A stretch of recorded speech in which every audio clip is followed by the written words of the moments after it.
So Mr. De Luca for the Conservative Party.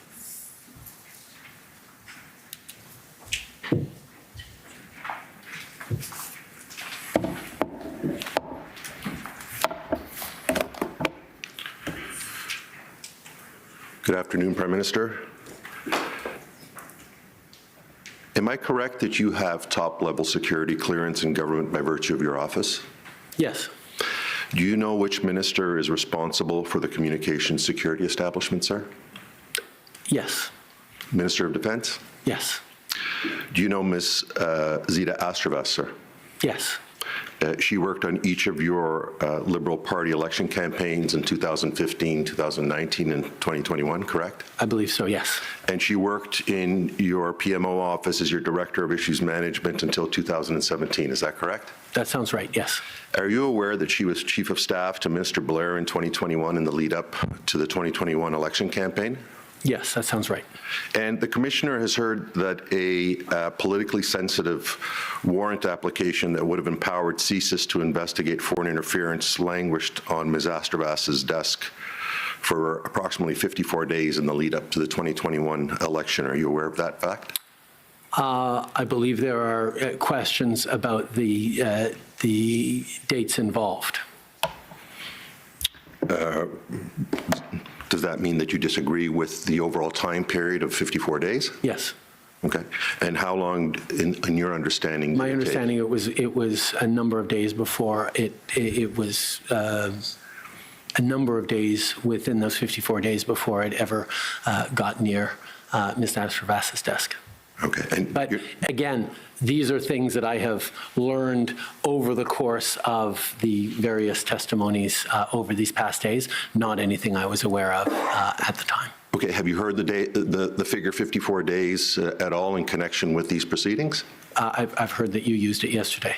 Okay. And if that time period is correct, 54 days, have you learned at all, or do you have any understanding as to whether that length of time for the processing of a CSIS application for minister approval for a warrant is ordinary, out of the ordinary, extraordinarily out of the ordinary? Have you formed any view on that? Because I have, as Prime Minister, absolutely no involvement in the process whereby CSIS is granted warrants.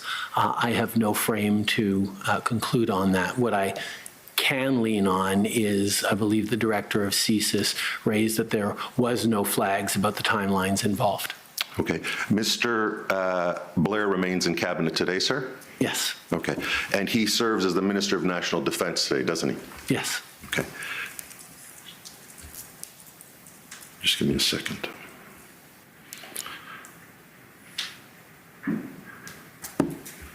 And has Minister Blair or anyone in his office at the time that he was Minister for Public Safety faced any consequences for the fact that that warrant application we've come to know did languish in that office for what I'm going to suggest to you is a period of 54 days? Like I said, the director of CSIS himself testified that he had no issues with the timelines involved, and I can certainly say that I continue to have full confidence in everyone involved. Okay. I want to switch subjects. You leveled some criticism and professed bewilderment at the leader of the CPC this morning not agreeing to receive a security clearance. Is that correct? Yes. Am I correct, sir, that Mr. Poilievre has said that the reason he does not wish to receive the security clearance is because he does not want to be constrained in terms of the use he can make of the information that he would receive? I don't believe that was his argument. I believe his argument was that he wouldn't be able to talk about the information he received. How is that different than what I just said?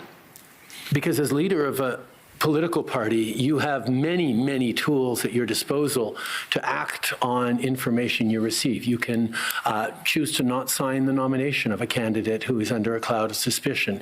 You can choose to not elevate them to a critic's position. You can choose to not promise to make them a minister one day. You can you can choose which committees they sit on. A leader of a party has many tools that they can use that are not requiring him to speak publicly about his knowledge. the leader of a party has quite a bit of power over what happens within that party. And that's why the ultimate decision maker in a political party should always be the leader. Are you aware that there are other security cleared individuals within the CPC that can and do receive regular security briefings? I think you're speaking of Ian Todd, the Chief of Staff? Among others, yes. I can't help but imagining how people would react if I sort of sat back and said, well, no, Katie Telford got cleared on this information. She made a determination about who could run for me or not, and I don't need to worry about that sort of stuff. Canadians didn't elect, or Conservative Party members didn't select Mr. Todd to make decisions about who could run for the Conservative Party of Canada. They expect Mr. Poilievre to take those decisions, but he has decided that he doesn't want to take those decisions. Sir, just over the lunch break, and you didn't mention Mr. Todd at all in the bombshell disclosure that you made today, but just over the lunch break, in light of that, in response to your news this morning that you were aware of a number of CPC parliamentarians and former parliamentarians that are at risk of being compromised by foreign interference, Mr. Todd has advised that he has received a number of top secret briefings from the security establishment, and in none of these briefings has the name of any Conservative parliamentarian or candidate, past or present, been brought to the attention of Mr. Todd. Why is that? You'd have to ask CSIS for that, but my supposition is that Mr. Todd is not the one who is responsible for determining what candidates can run or not for the Conservative Party of Canada, that it would be the leader. And much of the information that is handed out to various individuals with security clearances is determined on their need-to-know basis. You indicated today, as I indicated earlier, in a very public forum and in a very public manner, your knowledge of the names of CPC parliamentarians and the risk that they risk being compromised by foreign interference. Am I correct, sir, that one way that you could arrange for those threats to be mitigated is through the use of threat reduction measures under Section 12.1 of the CSIS Act? Threat reduction measures are tools that CSIS has used regularly in many cases regarding different parliamentarians, and it is very possible that a number of those parliamentarians will have had visits from CSIS and either defensive briefings or others to try and mitigate the risks that they are going through. That is different from a leader choosing to willfully remain ignorant of very serious contentions, including by the NSICOP, that the leadership race that elevated him to leader was compromised by foreign interference. And if the tool of the TRMs were used, you couldn't use the Leader of the Opposition's reluctance to obtain security clearance as an excuse not to provide that information to the CPC. Isn't that correct? I'm sorry, I'm not following. Can you rephrase the question? Sure. If someone wanted to get this information, this information about the names of the parliamentarians, for example, because of some imminent threat to the leader of the CPC, TRMs could be used, and in that event, it wouldn't be necessary for the leader of the CPC to obtain security clearance. No, you're entirely wrong on that. If you were to know that a certain candidate had a high degree of exposure to foreign interference and vulnerability, either witting or unwitting, giving a threat reduction measure to that candidate would not necessarily, and quite frankly, in my experience, highly unlikely to have the candidate spontaneously decide to step down as either a candidate or a member of parliament and not run in the next election. That is a determination that only a leader can make, looking at the vulnerabilities of that candidate, looking at the behavior, and to use the words of the NSIA, potentially poor judgment or inappropriate behavior or untrustworthiness. Those are the kinds of things that only a leader can actually ensure for the team that they're building. And, potentially future ministerial elevations that would then have to run into a security clearance process that would stop them like a brick wall. Knowing that as a leader, as you are hoping to become Prime Minister of this country, would seem to be a very basic bar to hit if you want to take national security seriously. But the underlying premise of that answer you just gave is that the TRM can only be directed at the person affected and not the leader of the opposition. Isn't that correct? The TRM could be directed to Mr. Poilievre. The identities of the people involved are themselves classified and available to only those with top secret clearances. So certainly CSIS could go to the leader of the opposition and say, you really have to be careful to instruct all of your MPs to stay away from this country or to be concerned about diplomats from that country or not accept money, or not accept support from these particular diplomats, but the TRM would be unable to identify which of those individuals are in question unless the leader chose to get a security clearance to be able to hear those names. And the fact that the leader does not leaves him in a position of being unable to protect the integrity of his party. I'm going to suggest that you're wrong on your understanding of the law as to what a TRM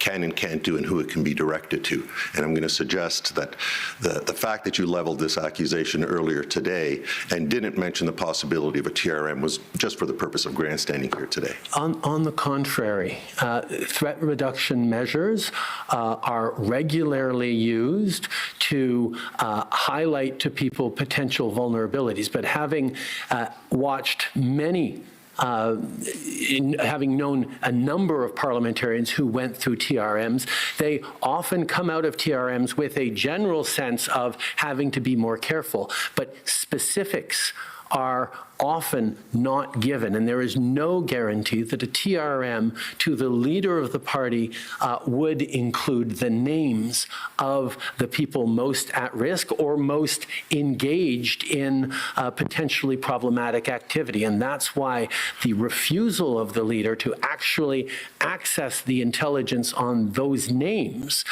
is, as I said, bewildering. Do you agree that often when CSIS or some other security agency shares classified information, the recipient is severely constrained in what he or she can do with that information? Yes. Okay. And in fact, your own chief of staff yesterday gave evidence that the recipient of that information would not be able to use that information in any manner. Do you agree with that? No, I disagree, because the party leader can choose to not allow someone to run for them for any number of reasons, knowing in the back of your mind that this is the real reason, but giving it as an example, I'd actually prefer to have this other person run instead, or you had sketchy business dealings in the past, that means we're not going to go with you. There are all sorts of reasons that do not prove injurious to national security. The leader has a level of power over who runs and what roles they have that doesn't require them to explain themselves. So again, the choice that Mr. Poilievre has made to not avail himself of available information, of readily available information to him if he were to get a security clearance and choose to take national security issues seriously, is unfortunate and shows a lack of seriousness around national security. And in your salacious testimony earlier today, you mentioned that you're aware of the names of past and present Conservative parliamentarians, former parliamentarians, candidates that are in risk of being compromised by foreign interference. I'd like to ask you, are you aware of the names of any Liberal parliamentarians, former parliamentarians or candidates that are at risk of being compromised by FI? Yes, and for other parties as well, because I have access to large amounts of information. Right. You didn't mention those today, right?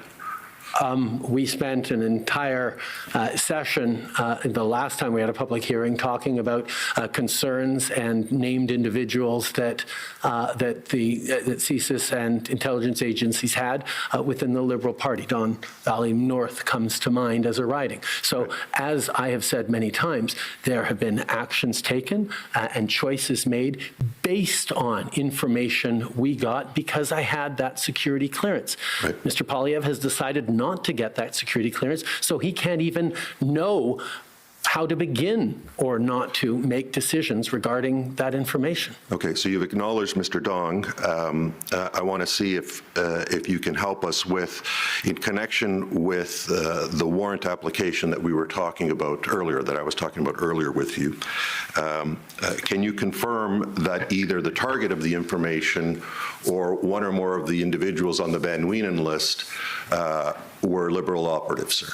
We object to that question on the grounds of national security. With all due respect, Madam Commissioner, when it suits the Prime Minister's purpose to say that there are Conservatives on a list that he can discuss or he can't discuss, that's fine. But when I ask for confirmation if there are Liberal operatives that are on a list, I said yes. My friends, well, I'm asking you in particular on that list there. But that is on the warrant or on the Van Wienen list? The Prime Minister has absolutely no engagement or authorities or involvement in the granting of CSIS warrants. That's a very different thing than concerns about parliamentarians who may have been exposed to foreign influence. And your attempts to conflate them are simply ineffective. Well, you're attempting to evade the question. I just asked you if any of the names there were Liberal operatives, not whether you could or couldn't do anything about it. That's all I'm asking for confirmation of. Well, I'm not sure what we're talking about. If we're talking about the warrant, anything that might be related to the warrant, then there's an objection to the question. If we're talking about some other list, then ask the question about the other list. So it's about the warrant? The question It's you're about asking is about the warrant? the target of the warrant or the people that are named in the Van Wienen list that accompany the warrant. So the questions are noted. I have no choice, as you know, and we'll see whether the Commission will pursue these questions or not. Thank you, Madam Commissioner. Thank you. Thank you, Prime Minister. Thank you. So we'll take the break.